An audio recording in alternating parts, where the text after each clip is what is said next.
Shalom à tous et encore une fois, bienvenue sur 1615 TV. Vous êtes à votre émission Parole de Restauration. Parole de Restauration est une coproduction de 1615 TV et l'église évangélique Arche de l'Alliance. Et à la tête de cette église, nous avons un homme de Dieu qui nous fait la grâce et l'honneur de nous recevoir depuis plusieurs semaines. Et ce pour nous entretenir d'un sujet assez important qu'est le fruit de l'esprit. Cet homme de Dieu, bien entendu, c'est le prophète Henri du Ciel. Shalom, homme de Dieu. Shalom, frère Assa. Nous sommes très heureux encore une fois d'être avec vous. C'est partagé. Bénis, Amen. Nous sommes avec vous. Voilà. Et donc aujourd'hui, nous allons toujours continuer dans ce même élan de fruit de l'esprit. Nous avons déjà vu l'amour, nous avons vu ensuite la joie, et aujourd'hui, comme vous l'aviez annoncé la semaine dernière, nous allons parler de la paix.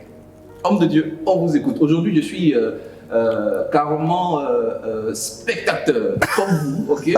Je laisse entièrement l'homme de Dieu déballer ce qu'il a déballé, et tout comme vous, ensemble, on va l'écouter. Homme de Dieu, on vous écoute. Ok, soyez bénis. Je suis très heureux de partager ce repas du Seigneur avec vous. Amen. Et je sais que par la grâce de Dieu, nous allons le déguster avec joie. Amen. Sans plus tarder, je voulais encore dire merci à ce merveilleux couple, voilà, qui ont la même vision, qui travaillent dans la même vision. Et je prie que votre ministère produise encore et fait connaître encore des hommes de Dieu. Amen. qui sont cachés. Que Dieu vous bénisse encore. Et que 1615 TV vive longtemps. Amen. Et que 1615 TV aille très loin. Dans le nom de Jésus. Amen. Je passais par là pour dire que tous ceux qui ont des émissions, des grands événements, oui, prenez contact avec 1615 TV. Est une équipe très dynamique, une équipe qui respecte les codes de la Bible. Voilà, ils ne débordent pas, ils sont toujours là et j'aime leur esprit. Que Dieu vous bénisse. Merci, homme de Dieu. Parlant de paix, la paix qui est un fruit de l'esprit, qui fait partie des premiers types, des premiers groupes de fruits de l'esprit.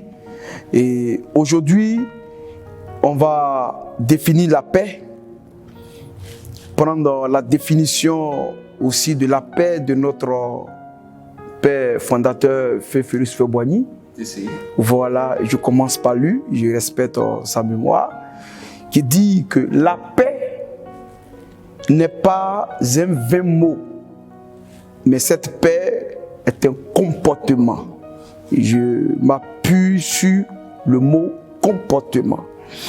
Je définis ici la paix comme un rapport entre des personnes qui ne sont pas en conflit.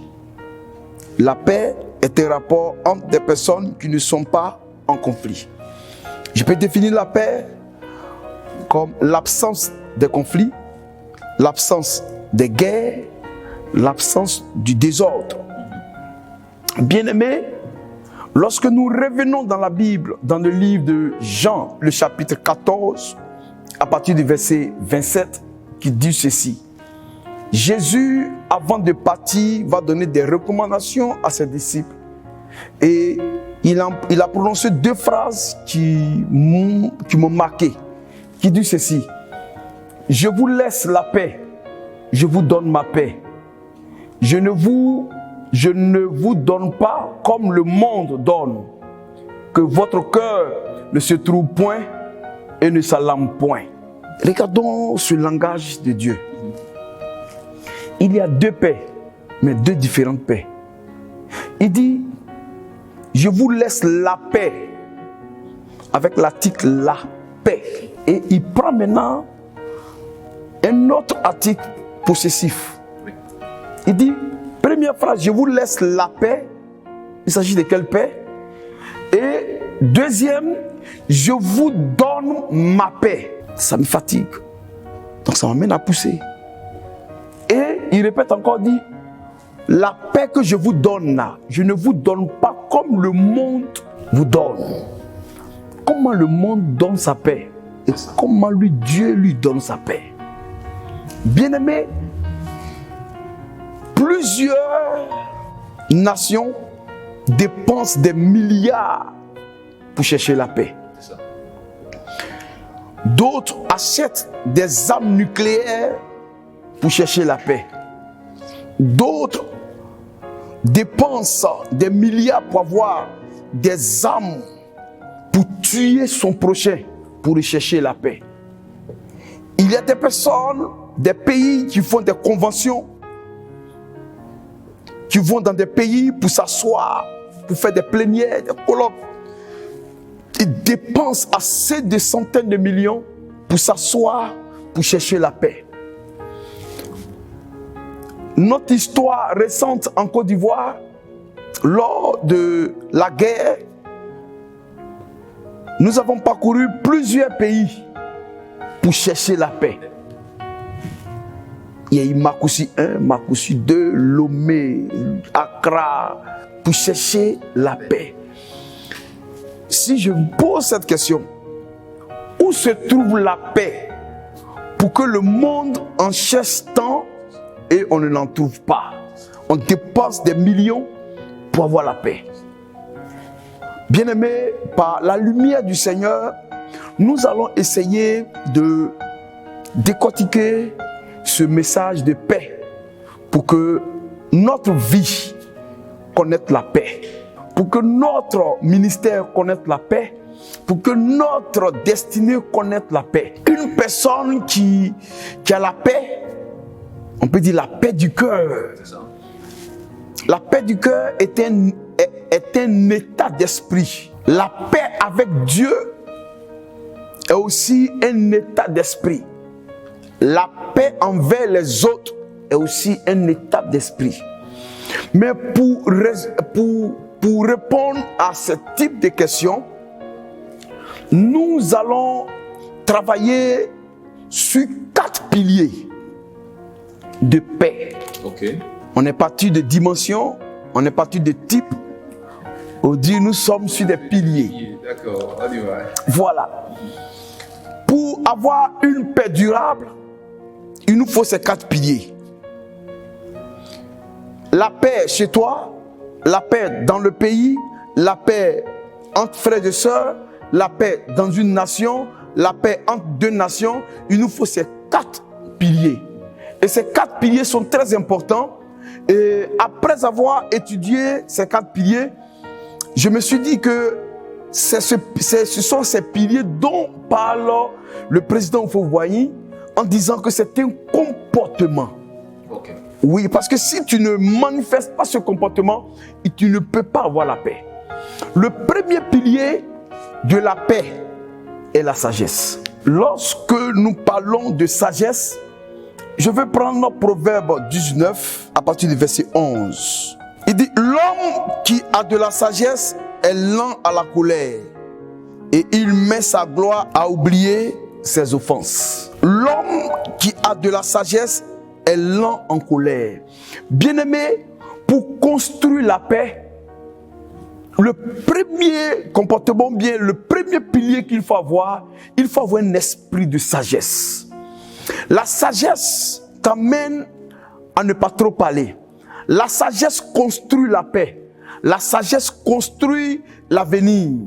La sagesse évite les conflits. La sagesse évite les querelles. Un homme qui est sage, c'est un homme qui est humble. Un homme qui est sage, c'est un homme qui parle peu. Un homme qui est sage est un homme qui est lent en colère, comme la parole de Dieu est en train de nous dire. Bien-aimés, plusieurs personnes, oui, manquent de sagesse. Manque de sagesse parce que la sagesse prévient, la sagesse évite et la sagesse construit. La sagesse prévient en sorte qu'un homme qui est sage voit déjà le danger venir. Un homme qui est sage voit déjà ce qui se prépare. Et en tant que sage, il peut prendre les dispositions à éviter ce conflit. Je reviens dans un foyer, un couple qui est en train de se chamailler. Parmi eux, un doit avoir la sagesse de se calmer pour dire, si je continue de parler, ça va encore envenimer les choses. Il met sa gloire à oublier ses offenses. C'est-à-dire que pour la gloire de la maison, pour la gloire de mon pays, pour la gloire de mon foyer, pour la gloire de l'église, j'oublie les offenses. C'est la force d'un homme sage. Un homme sage ne détruit pas ce qu'il construit. Okay. Un homme sage ne renverse pas ce qu'il a mis du temps pour construire. Mais un homme sage prend soin de ce qu'il construit. Je voulais dire à quelqu'un, pour qu'il y ait une paix durable, c'est la paix où se reposent ces 4 piliers. En tant qu'enfants de Dieu, nous devons être sages. Aujourd'hui, je ne suis pas en train de critiquer un homme de Dieu, mais je suis en train d'interpeller nos dévanciers, souvent nos pères à qui nous avons de grands respects, mais qui se met souvent sur la toile et en train de régler leurs problèmes entre frères et sœurs. Je n'ai écrit nulle part dans la Bible que c'est sur la toile que nous devons régler notre problème. Nous exposons et nous fragilisons le corps de Christ.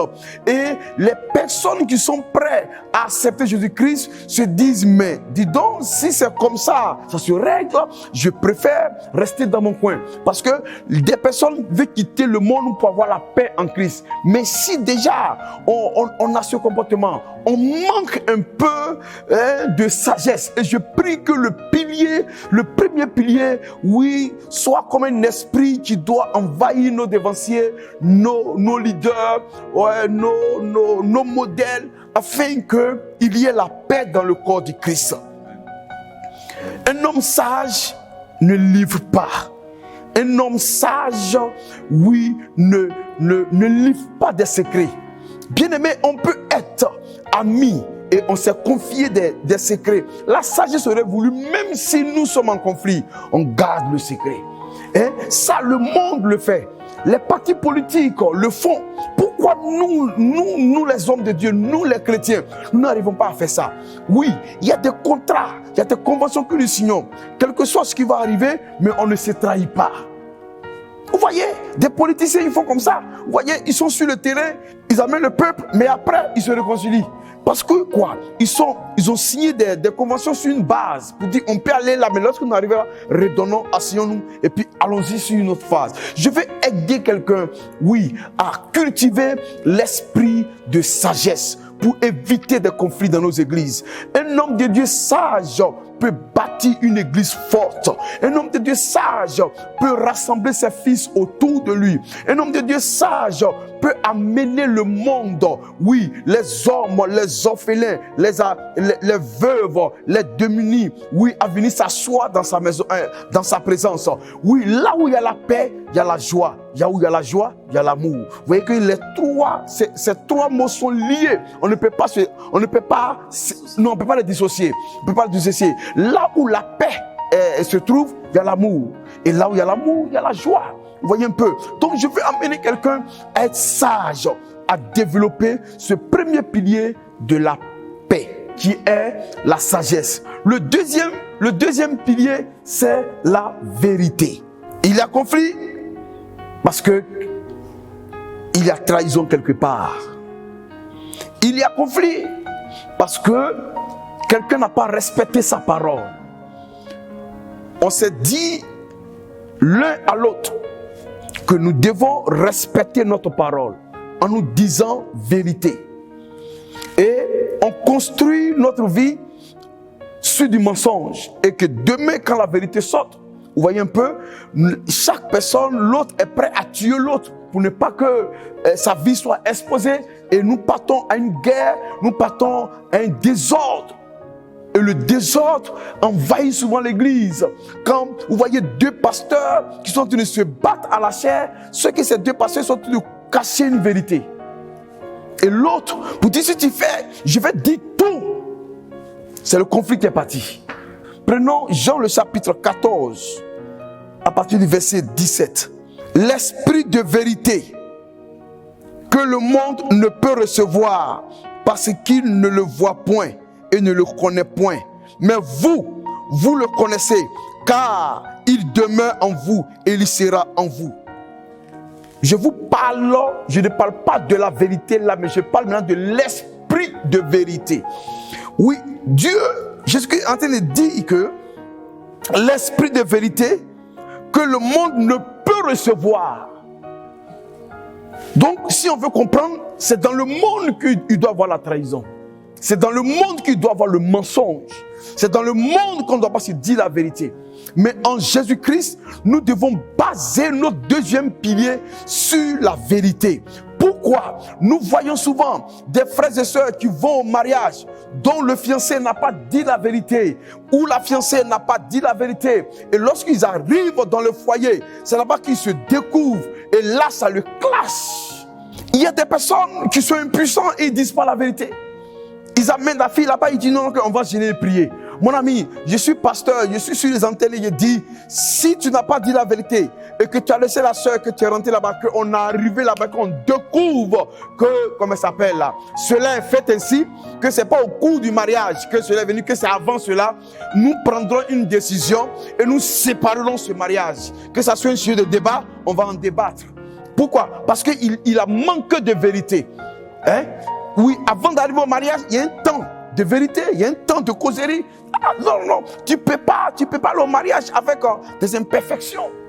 Non, bien-aimé, souvent on ne dit pas la vérité.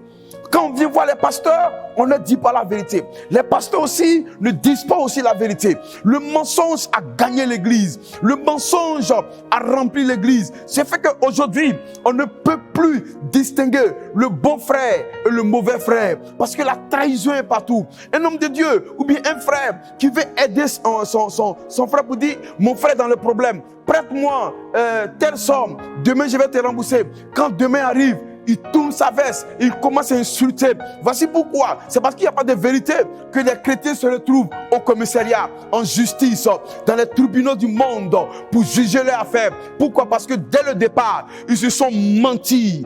Or, le mensonge, c'est le fruit du diable. Et je prie que cet esprit de mensonge quitte nos églises, quitte nos assemblées, quitte notre vie, afin que l'esprit de vérité que le monde n'a pas, que nous avons, que cet esprit de vérité se développe en nous. Lorsque nous avons cet esprit de vérité, la paix peut demeurer, la paix peut rester avec nous et nous pouvons nous faire confiance.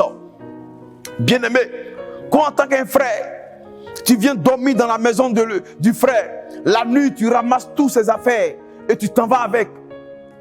Hein? Comment est-ce qu'on peut faire confiance encore à un frère, des frères et sœurs qui montent des complots pour aller détruire l'autre? La confiance a disparu dans les églises, dans nos communautés. Pourquoi? Parce qu'on n'a plus confiance. Pourquoi? Parce qu'il n'y a pas de vérité. Je prie que cet esprit de vérité gagne les cœurs. Que cet esprit de vérité gagne les leaders, qui tombent dans l'esprit de l'hypocrisie. Nous faisons semblant de nous aimer. Or derrière, nous nous critiquons. Nous on se critique, on parle mal de l'autre. Mais quand on se voit, mon frère, ça ne fait pas chrétien. Il n'y a pas la vérité dans notre bouche. Et bien aimé, je veux que ce message, oui, arrive là où ça doit arriver pour transformer les cœurs. Oui, afin que nous vivons, oui, une vie de vérité. Dans ta commune, dans ton espace, dans ton environnement, amène des personnes à vivre une vie de vérité et détruire la sémence de l'hypocrisie, la sémence de la trahison, la sémence de toute autre chose au nom de Jésus-Christ de Nazareth. Je prie que cet esprit de trahison qui amène des conflits dans des nations, dans des pays, dans des églises, dans des communautés, que cela soit banni dans le nom de Jésus. Amen. Nous partons pour le troisième pilier. Le troisième pilier, c'est la justice. Je précise qu'il a déjà parlé de 2 piliers. Ok, on a déjà vu la sagesse. On vient de voir la vérité. Et là, nous sommes en train de voir le 3e pilier, en fait, de ce fruit de l'esprit. Le 3e que nous sommes en train de voir, le 3e fruit de l'esprit, qui est la paix. Qui est la paix. Ok, donc restez scotchés, ne bougez surtout pas. Nous allons voir dès maintenant les 2 autres piliers de la paix. Lorsque nous prenons le psaume, le chapitre 37, à partir du verset 28, dit ceci: car l'Éternel aime la justice et il n'abandonne pas ses fidèles. Ils sont toujours sous sa garde, mais la postérité des méchants est retranchée. Bien-aimé, car l'Éternel aime la justice. Je voulais parler de la justice qui est l'équité. Plusieurs personnes ont quitté nos assemblées parce que ils ont été injustement, je veux dire blessés, injustement compris, et la justice, l'équité n'a pas joué son rôle et ça fragilisait l'église, ça fragilisait. Lorsque 2 pays ne respectent plus leurs engagements, il y a de l'injustice quelque part. Et lorsqu'il y a l'injustice, c'est quand on favorise l'autre en dépit de l'autre. Lorsque on voit que celui qui devait être puni n'est pas puni, mais c'est celui qui devait être libéré qui est puni. Oui, nous voyons qu'il y a l'injustice, et l'injustice blesse toujours. L'injustice crée la haine. L'injustice crée toujours la haine. Même entre les enfants que nous mettons au monde, si nous ne savons pas les gérer, nous allons créer toujours l'injustice. Comme on a entendu avec l'homme de Dieu, l'injustice, oui, ou bien la haine est arrivée dans la maison de Jacob, parce que le père Jacob donne une tunique, oui, à Joseph, il ne donne pas aux autres, ça a créé la haine. Les autres ont trouvé ça injuste. Les autres ont trouvé injuste. Et souvent, cette injustice-là se manifeste souvent dans les églises. Il y a une catégorie de personnes qu'il faut aider.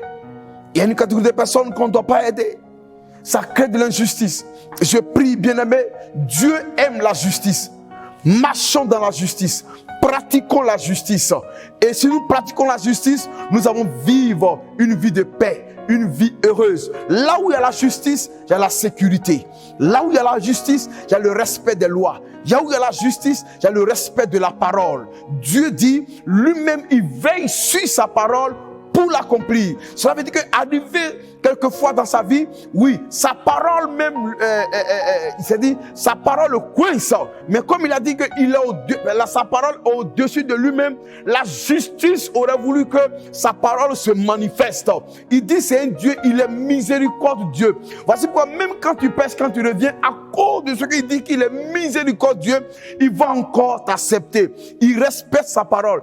Quelles sont ces personnes, ces frères et sœurs qui ne respectent plus leurs paroles, qui manquent de justice et qui pratiquent l'injustice? Il y a des personnes qui pratiquent l'injustice sans remords. Mais bien aimé, la Bible déclare que ce qu'un homme aura semé, c'est ce qu'il va récolter. Ne pratique pas l'injustice, sinon tu récolteras l'injustice. Quand tu pratiques la justice, tu récoltes la récompense de la justice. Sois un homme intègre, sois un homme qui respecte sa parole, sois un homme, oui, qui n'a pas double face. Aujourd'hui, on ne sait même pas si cette personne est chrétienne ou cette personne n'est pas chrétienne. Tu le vois avec les grosses Bibles. Ils sont à l'église. Quand tu le vois adorer Dieu, tu ne peux pas t'imaginer qu'après le culte, il peut se retrouver là-bas. On trahit nos différentes paroles, nos engagements. Lorsque tu as pris l'engagement d'aller au baptême, tu as dit que Jésus-Christ restera ton Seigneur, malgré les mauvais et les bons moments. Mes frères, après une preuve, tu l'abandonnes. Tu as trahi ta parole. C'est de l'injustice.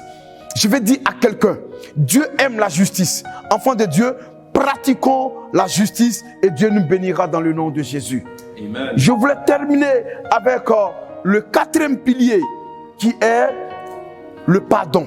Nous verrons ça dans Éphésiens chapitre 4, à partir du verset 32. Soyez bons les uns envers les autres. Cette parole est en train de conclure ce que nous allons dire. Il dit soyez bons les uns envers les autres, compatissants, vous pardonnant réciproquement, comme Dieu vous a pardonné en Christ. Bien-aimés, on ne peut pas vivre ensemble sans se heurter. On ne peut pas vivre ensemble parce que l'homme n'est pas parfait. Donc on va vivre ensemble. Il y a un proverbe du monde qui dit la langue et les dents sont ensemble, ils se heurtent, mais ils sont toujours ensemble. Bien-aimés, on ne peut pas vivre ensemble sans se heurter. Mais quels sont ces frères et sœurs, oui, qui n'arrivent pas à se pardonner? Vous voyez que nous parlons de paix. Et le 4e pilier parle du pardon. Mais tu ne peux pas pardonner si tu n'aimes pas. Vous voyez que ces 3 mots sont liés. On ne peut pas avoir le pardon si on n'aime pas. Si tu aimes, tu peux pardonner. Or, quand tu pardonnes, tu crées la paix. Je vais dire à quelqu'un, je reviens encore sur nos études passées, parlons de la paix. Le pardon était un grand pilier à ne pas négliger. Aujourd'hui, si nous constatons qu'il y a des personnes qui ont quitté leur pays, qui sont en exil, il y a des personnes qui n'arrivent plus à se parler entre familles, des personnes qui n'arrivent plus à se côtoyer. Pourquoi? C'est parce qu'on n'a pas encore établi le lien de pardon. Là où il y a le pardon, il y a la réconciliation. Bien-aimés, il faille que nous arrivons à laisser tomber. Nous arrivons à oublier nos offenses. Jésus-Christ nous a pardonné. Il dit, pardonnez-vous réciproquement comme Christ vous a pardonné. Bien-aimé, hier tu étais en erreur. Tu as demandé, Seigneur, pardonne-moi. Il t'a pardonné. Mais pourquoi tu n'arrives pas à pardonner ton frère? Pourquoi tu n'arrives pas à pardonner ta soeur? Pourquoi tu n'arrives pas à pardonner? Parce que nous faisons tout. Mais la personne finale à qui on s'adresse, c'est Dieu. Malgré tout ce que tu vas faire, tu vas t'adresser à Dieu. Je vais parler de la paix. Oui, la paix, pas comme le monde te donne. Le monde te donne la paix, oui, avec des conditions. Il te donne la paix avec des conditions vraiment très difficiles. Et si tu ne mets pas garde, tu peux perdre ton salut. Oui, en cherchant la paix du monde. Mais Jésus-Christ lui dit, il vous donne sa paix. Sa paix. Et il a dit à ses disciples, ne vous inquiétez de rien. Car lorsqu'il te donne sa paix, il te donne sa sécurité, il te donne sa confiance, il te donne son pardon, il te donne sa justice, il te donne sa vérité. Lui, il ne trahit jamais. Jésus-Christ reste fidèle à sa parole. Il ne trahit pas.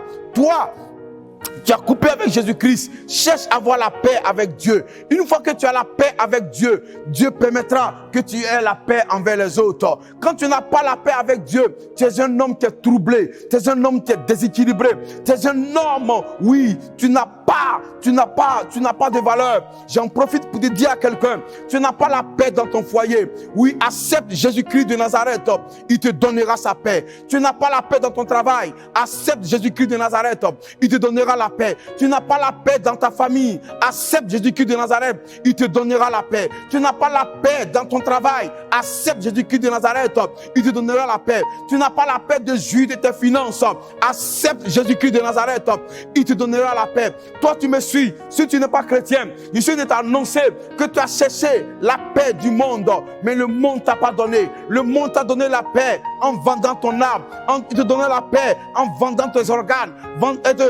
donnant la paix en sacrifiant les animaux. Mais quelqu'un viendra te donner la paix. Et cette paix est une paix durable. Cette paix est une paix, oui, inconditionnelle. Cette paix est une paix de grâce. Cette paix est une paix qui ne va pas te trahir. Jésus-Christ lui-même t'a pas trahi. Il est venu pour te montrer que tu peux avoir la paix. quand tu étais errant comme une brebis garée, il allait te chercher et il est mort à la croix. Il t'a lavé par son sang, il t'a pardonné par tous les moyens et en te donnant la paix. Celui qui a la paix est rassuré, celui qui a la paix est tranquille, celui qui a la paix manifeste l'amour, celui qui a la paix manifeste la joie. Je vais dire à quelqu'un, si tu n'as pas encore la paix, fais la paix avec Christ, fais la paix avec les hommes qui sont autour de toi. Oui, il est bon de parler de la paix, mais il est aussi difficile de pratiquer la paix. Je dis à quelqu'un que tu pratiques la paix. Je prie de pratiquer la paix. Je prie d'exhorter tous ceux qui sont autour de toi à marcher dans la paix et que l'Éternel vous bénisse, que l'Éternel donne la paix à quelqu'un dans sa maison, l'Éternel donne la paix à quelqu'un dans son foyer, l'Éternel donne la paix à quelqu'un dans son travail. Tu vas retrouver la paix. Toi, tu n'arrives pas à dormir. Tes nuits sont troublées. C'est un démon qui fait ça. Mais ce démon sort au nom de Jésus. Et tu auras la paix maintenant. La maladie qui te fatigue, la maladie disparaît. Et tu auras la paix dans ta santé. Tu auras la paix. Tu auras la paix de retrouver tes enfants. Toi, femme, tu as perdu tes enfants. Oui, ils ont disparu à cause des difficultés de foyer. Tu n'arrives pas à les voir. L'Éternel te donnera cette paix. Et tu vas retrouver tes enfants et ta paix sera grande. Je prophétise, oui, sur la vie de quelqu'un. Dieu qui n'abandonne pas, il dit je vous donne la paix. Je dis à quelqu'un, reçois la paix de Dieu, reçois la paix de Dieu, reçois la paix de Dieu, reçois la paix de Dieu, afin que ta vie soit meilleure, afin que ta vie soit équilibrée, afin que ta vie soit bénie, afin que ta vie aille de l'avant. Là où il y a la paix, il y a le développement. Là où il y a la paix, il y a la croissance. Là où il y a la paix, il y a la vision. Là où il y a la paix, il y a la passion de travailler. Là où il y a la paix, il y a le zèle. Et je dis à quelqu'un, tu reçois la paix au nom de Jésus. Tu reçois la paix du Seigneur au nom de Jésus. Tu reçois la paix du Seigneur au nom de Jésus. Partout où tu seras, que cette paix que les Hébreux ont appelée Shalom t'accompagne. Que Shalom soit avec toi. Que Shalom t'accompagne. Que Shalom soit avec toi. Et à toi qui me suis, reçois cela au nom de Jésus. Shalom dans ta maison. Shalom dans ton travail. Shalom sur toi. Shalom, shalom et shalom au nom de Jésus-Christ de Nazareth. Amen. Le mercure est carrément monté ici au temple de l'église évangélique Arche de l'Alliance. Nous sommes avec le prophète Henri du Ciel et le déballage qu'il a fait aujourd'hui en fait tourner sur la paix. La paix. La paix, il définit la paix, il a commencé en définissant la paix par cette merveilleuse citation de notre président, comme on le dit, le père fondateur, qui a dit « La paix n'est pas un vain mot, mais un comportement. » Et de par là, en entrant dans la parole de Dieu, Jean 14 et ainsi de suite, il nous a déterminé, en fait, expliqué que la paix, en fait, se résume en 4 piliers. Il y a 4 piliers au niveau de la paix. Il y a la sagesse, il y a la vérité, la justice et le pardon. Sans ces 4 piliers, il est impossible de parler paix. Il est impossible de parler paix. Nous sommes vraiment bénis, entièrement bénis. Nous croyons que vous également, vous êtes bénis par cette série d'enseignements Hommes de Dieu.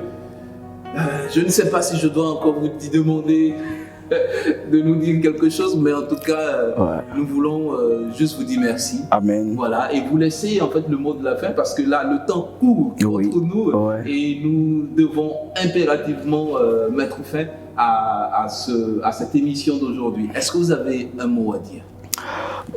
J'ai béni le nom de Dieu pour l'occasion que vous me donnez. Je voulais comme ça exhorter un enfant de Dieu à manifester le fruit de l'esprit.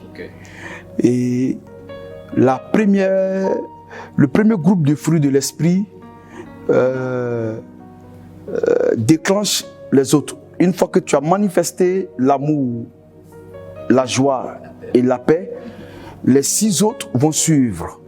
Parce que c'est la base. Les 6 autres vont suivre. Et tu vas voir que quelqu'un sera fidèle, parce que l'amour parle de la fidélité. Quelqu'un sera doux, parce que quand la personne a la joie, la personne n'est pas agressive. Vous voyez un peu au fur et à mesure. Et quelqu'un va manifester la bonté envers quelqu'un. Pourquoi? Parce qu'il a la joie. il a la joie de donner, il a la joie de faire beaucoup de choses. Donc je veux exhorter un enfant de Dieu à manifester le fruit de l'esprit et à bannir les œuvres de la chair. Je répète, à bannir les œuvres de la chair. On ne bannit pas les œuvres de la chair en multipliant les jeûnes. On bannit les œuvres de la chair par son esprit. Parce que c'est les choses avec lesquelles tu vas vivre chaque jour. Mais quand tu décides, quand tu as la volonté de vaincre, Dieu te donne la force pour vaincre. Et l'Éternel te donne cette force pour vaincre. Et manifestons et cultivons ce fruit de l'esprit. Et le monde qui attend avec un désir ardent la révélation des fils de Dieu, en ce moment précis, le monde courira vers nous parce que en nous voyant, ils peuvent espérer. En nous voyant, ils peuvent devenir. En nous voyant, ils se disent que nous sommes un modèle, nous sommes un chemin. Parce que celui qui manifeste les fruits de l'esprit, Dieu se choisit cette personne pour annoncer son évangile. Et je prie que ceux qui me suivent, que tu soyez un témoin du fruit de l'esprit pour annoncer l'évangile. Que Dieu vous bénisse. Que Dieu bénisse 1615 TV. Ok. Et ce fut pour moi un plaisir Amen. De partager cet enseignement avec Amen. Vous. Amen. Le plaisir, il est partagé. Et vous voyez, vous tous qui nous suivez, en fait, juste lui demander le mot de fin, vous voyez encore que l'enseignement devait continuer, en fait. Et donc, du coup, juste vous dire qu'il est le leader de l'église évangélique Arche de l'Alliance. Donc, vous voyez un peu, si vous voulez encore beaucoup plus d'enseignements, beaucoup plus de messages, d'enseignements venant du Seigneur, nous vous orientons à l'église évangélique Arche de l'Alliance. C'est à Abidjan, en Côte d'Ivoire. Pour ceux qui sont en Côte d'Ivoire, le siège est à Angré. Et donc, vous tous aussi qui êtes à l'extérieur, et vous tous qui souhaitez également le rencontrer, les numéros s'affichent au bas de l'écran. Vous pouvez l'appeler à tout moment. Nous le côtoyons, c'est quelqu'un d'assez ouvert, voilà, sans protocole. Vous allez directement avoir accès à l'homme de Dieu. Homme de Dieu, encore une fois, merci. Merci pour cette série d'enseignements. Je vous en prie. Voilà, qui prend fin aujourd'hui, et nous osons croire que nous aurons encore du temps. Vous nous accorderez encore d'autres séries d'enseignements. On va se préparer. Ok, donc chers amis, merci beaucoup de nous avoir accordé du temps. Merci d'être toujours fidèles et à l'écoute de 1615 TV. L'émission était Parole de Restauration, une coproduction de l'église évangélique Arche de l'Alliance et de 1615 TV. Merci à vous et à très très bientôt pour le prochain numéro de Parole de Restauration. Nous espérons que vous avez été richement bénis par ce contenu. Pour rester connecté et recevoir toutes nos productions chrétiennes, nous vous invitons à vous abonner à nos pages YouTube et Facebook 1615 TV. Demeurez bénis.